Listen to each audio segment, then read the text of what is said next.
Still here. What's going on? Let's talk about Marx and crime. Karl Marx didn't write specifically about crime really broadly. He mentioned it a couple of times in his writings, but his work is foundational in just about every social science. There's a school of Marxist thought because of that foundational concept that he introduced, that those that were in power had economic means, and that allowed them to be able to create systems that benefited them. That's been something that's found in sociology and their schools, in economics and political theory, and in criminology. So what did Marx say about crime? He said two things. The first thing that he said about crime was that all people should be productive. And if we're not productive, that means that we're more likely to fall victim to crime and vice. We'll have more free time, and there'll be more crime because of it. So he thought things like unemployment were really bad. And in capitalist systems, unemployment is an inherent part of the system. If you look at what economists say, there needs to be a balance between supply and demand of labor. There's not just supply and demand of all products, right, where you find that point, the price point between the supply of a product and the demand of a product. That also has to exist for labor in a society. And what that means is that you have to have a pool of people that are ready to come in and take the jobs of those people that have jobs. In other words, there needs to be enough people that are not working so that employers can go to their employees and say, you need to do this, and if you don't, there's someone else out there that will.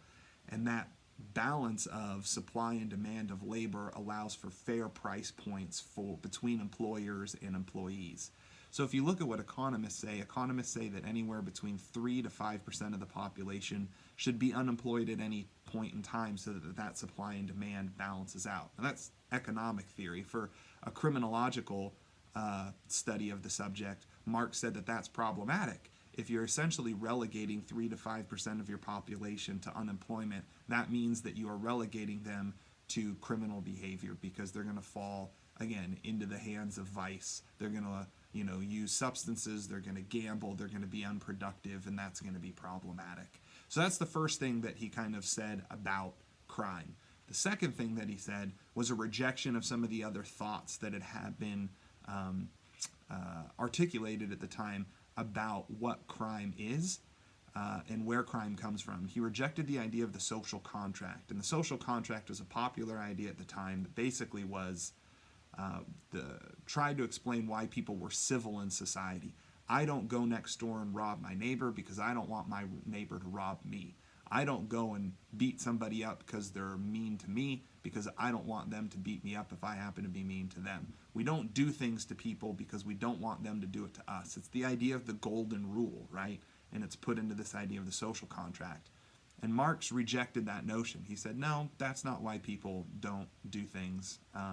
He said that the idea of the social contract didn't necessarily impact whether we committed crime or not. He said people committed crime because it was forced upon them essentially because of their position in society, and they were sticking it to the man, for lack of a better way of saying it.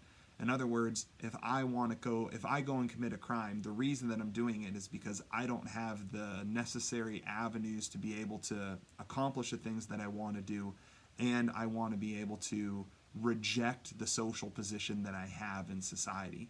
And so he said the social contract was bogus. The reason that people participated in crime was to kind of stick it back to the government system or the economic system that had relegated them to second-class citizenship in society. So those are the two things that Marx specifically talked about when it came to crime. Next week, we'll talk a little bit more about the end of that section of Marxism and about postmodern criminology. So we'll talk about what Marx's work has done for modern contemporary criminologists, and we'll talk about postmodern criminology. So if you work yourself up to that point in the chapter, kind of halfway through, then you should be good for this week. And I hope to see most of you tomorrow in our study session. See you guys.